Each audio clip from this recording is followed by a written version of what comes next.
Welcome, this is Lisa Jarrett, and today I'm talking to you about the top 5 mistakes that bloggers make and how to fix it. I'm sure that when you started your blog, you started it, you were passionate, you were excited, you just couldn't wait to get started. But you may have found out early on that passion alone, it does not bring traffic to your blog. And without traffic, why are you blogging? If you're planning to monetize your blog, if you're trying to get engagement on your blog, if you want people to be interested in your blog, passion alone is not going to do it. So today I've got 5 of the biggest mistakes that people make with their blogs, and I'm going to give you solutions on how to fix it. Mistake number 1. You don't know who you're writing for. This is a huge mistake. A lot of people just write about what they feel like writing, but who's interested in it? Maybe only you. When you know who you're writing for, when you have that target audience, it actually makes it so much easier to create content because you'll know exactly who you're creating content for. You'll know exactly what their needs are.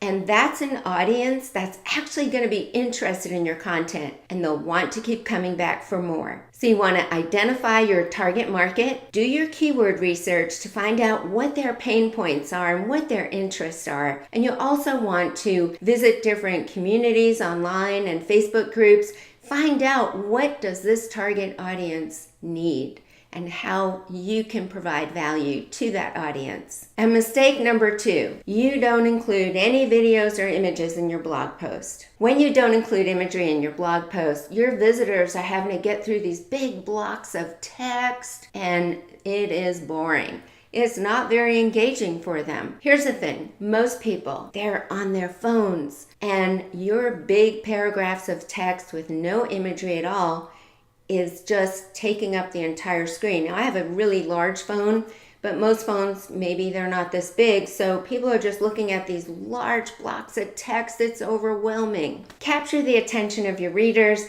get a little bit more engagement when you start posting some videos and post some really interesting images in your blog post. And mistake number 3, we've all done it. I'm guilty, okay? Not being consistent. If you're not consistent, meaning, hey, I'm going to post 2 blog posts this week, and I don't feel like it next week. I'm going to skip. And then a couple of weeks from now, you do another blog post, and then nobody sees you for 3 more weeks. Oh my gosh, that's not very consistent. People are going to lose interest in your blog because when they go back to visit your blog, it's not going to be updated. So be consistent. Here's my tips for you. Keep a content calendar and make sure that you keep those appointments with yourself, okay? And then the next thing is that if you are doing keyword research, and you should, do it in bulk.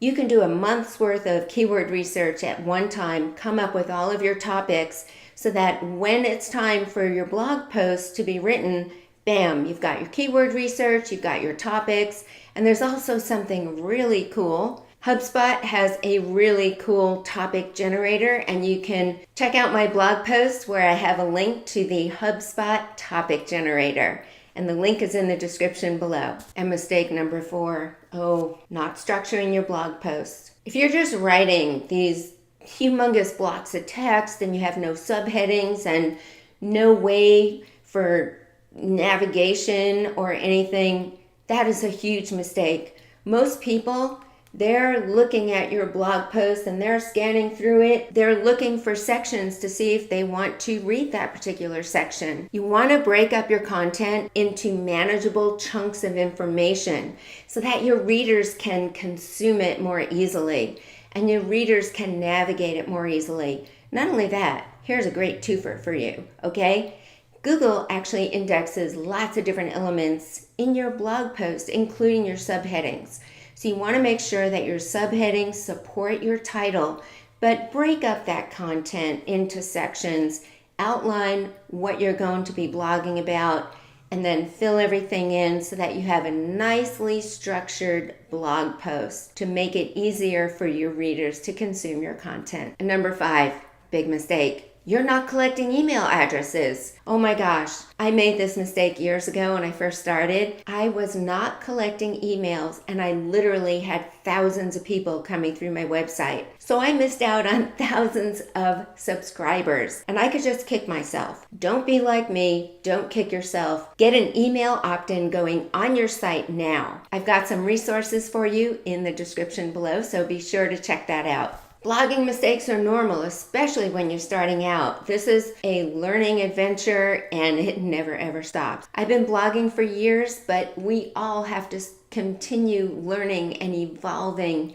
as time goes on and things change, technology changes, people change the way they search for things, social media changes, and we just have to keep up with it all. This is Lisa Jarrett. Thank you so much for hanging out with me today. I hope that you got some value from learning about these 5 blogging mistakes and how to fix them. If you're new here, I'd love for you to subscribe and be sure to visit my website at blogsavvymarketing.com where you'll get tons of tips about getting more traffic to your website and making money blogging. See you next time.